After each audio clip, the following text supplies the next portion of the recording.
Mohon maaf ya, tadi ada gangguan sedikit. Saya ulangi saja. Assalamualaikum warahmatullahi wabarakatuh. Selamat siang, salam sejahtera bagi kita semuanya.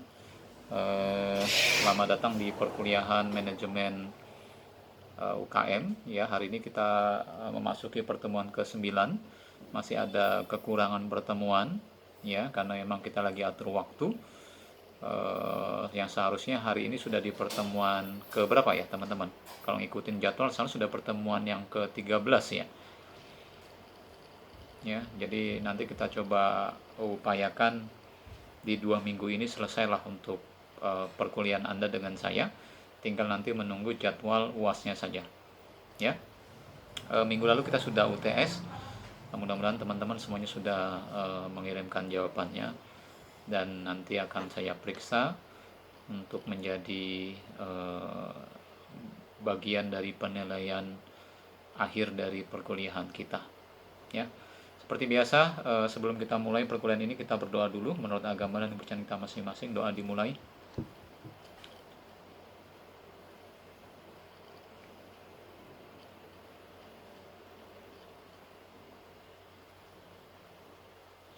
Doa selesai.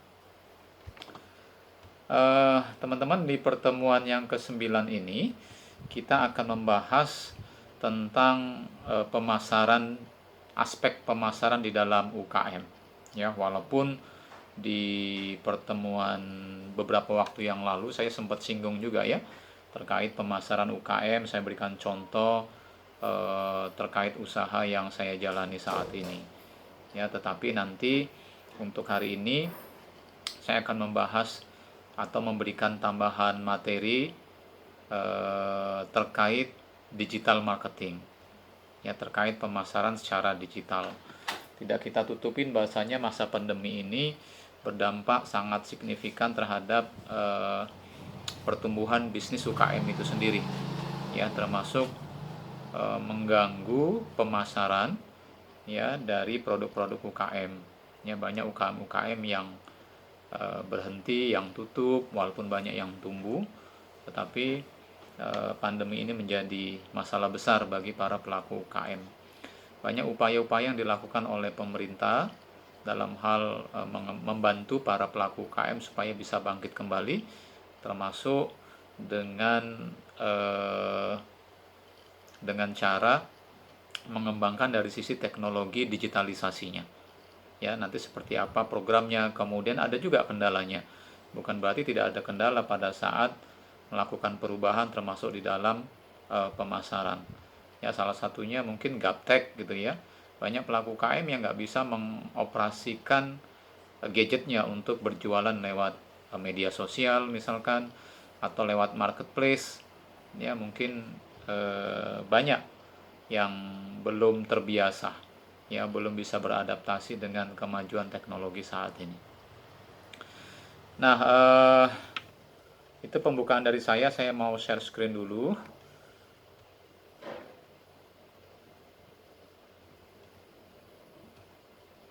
Kira-kira bicara pemasaran, ada yang tahu nggak apa itu pemasaran?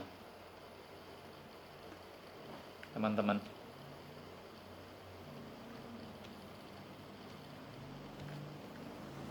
Pemasaran sama nggak dengan penjualan?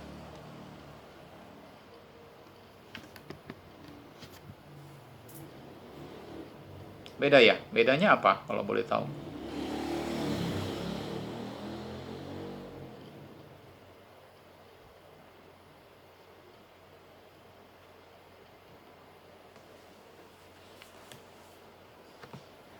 Mm-mm.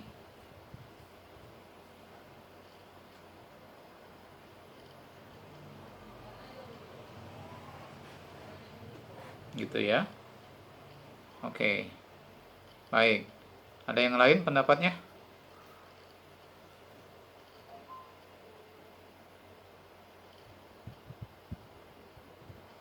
Oke, ya, thank you Denny untuk pendapatnya.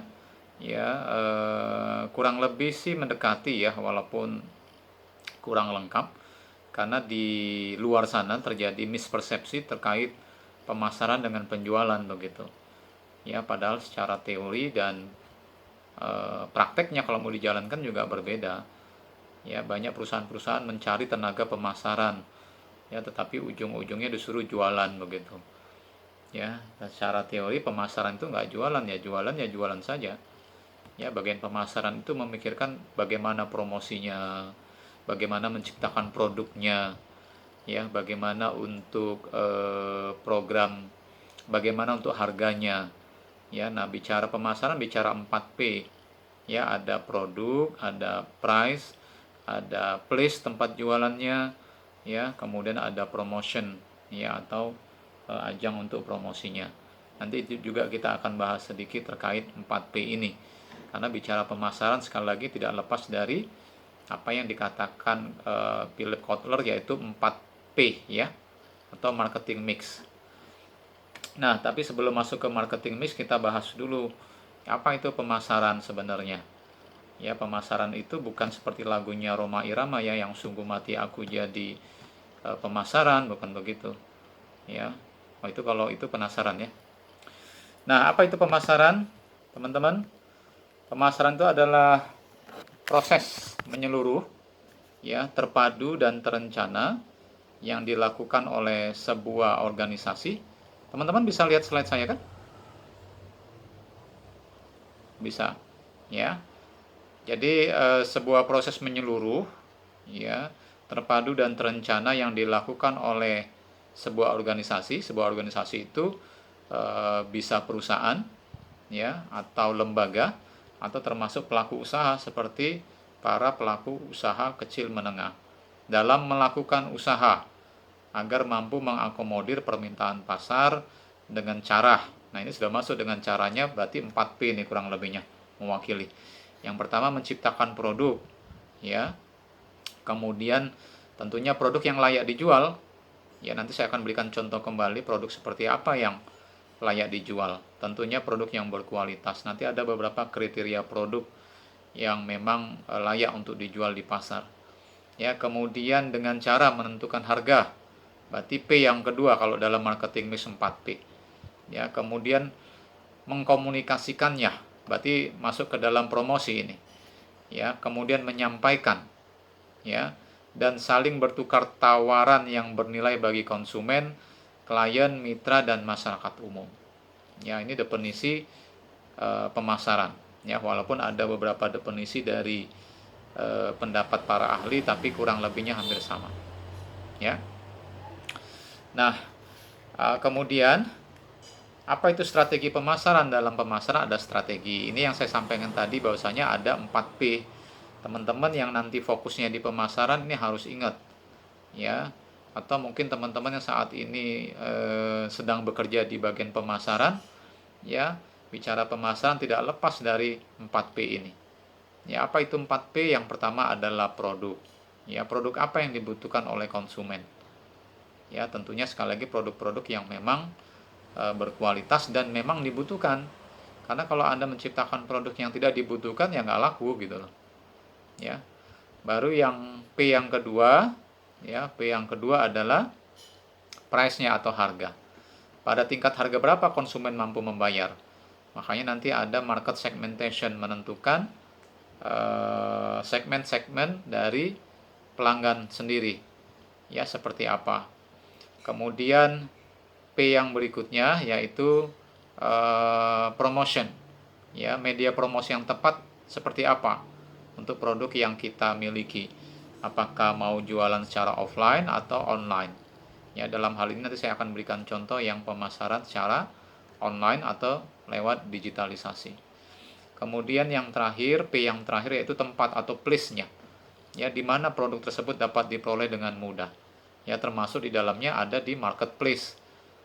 Ya, di mana market yang tidak kelihatan secara nyata, ya. Dalam hal ini pemasarannya melalui digital marketing. Ya, seperti lewat Shopee, Bukalapak, Tokopedia, ya, dan lain-lain. Nah, kita akan bahas satu persatu dari 4P ini. Ya, karena kita bicara pemasaran saat ini. Ya, P yang pertama tadi sudah saya sampaikan yaitu produk. Kalau Anda mau menciptakan produk tentunya harus berkualitas produknya. Ya, karena kalau misalkan produknya nggak berkualitas, ya orang nggak mau beli gitu loh, nggak enak, nggak bersih, ya. Kemudian yang kedua, harus ada nama mereknya, nama produknya.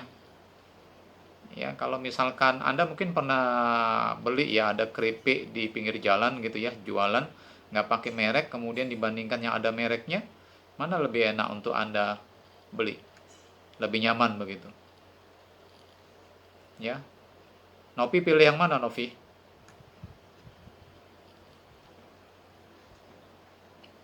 Yang bermerek ya, lebih lebih terjamin, lebih nyaman kita untuk membelinya. Makanya merek itu penting ya dalam sebuah produk. Ya. Kemudian yang ketiga, penampilan dan kemasannya. Ini juga paling penting. Ya, kalau bisa kemasannya menarik. Banyak orang beli karena kemasannya juga. Ya, apalagi produk-produk yang memang dibutuhkan oleh anak-anak ini misalkan. Ya, jadi produsen lebih mementing kemasannya, bagaimana menarik minat dari anak-anak untuk membeli. Ya, ataupun untuk produk-produk yang berhubungan dengan kosmetik terkadang ya lebih lebih lebih dibuat kemasannya secara menarik oleh produsen. Ya.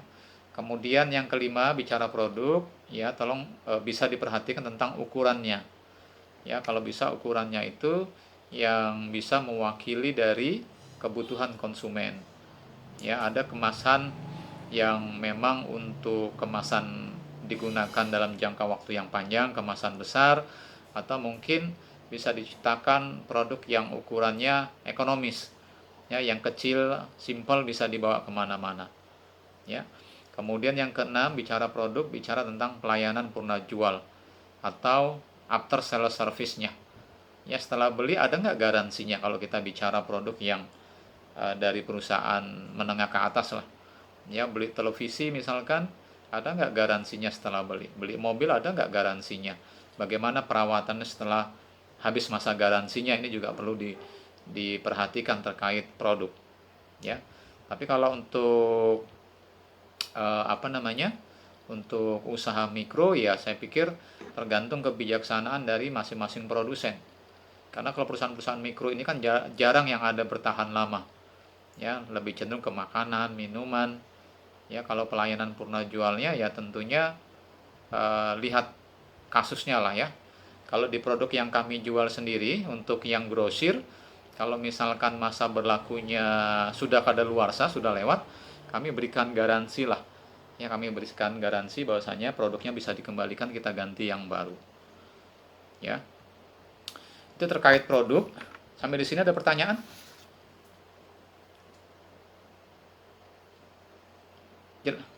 Silakan.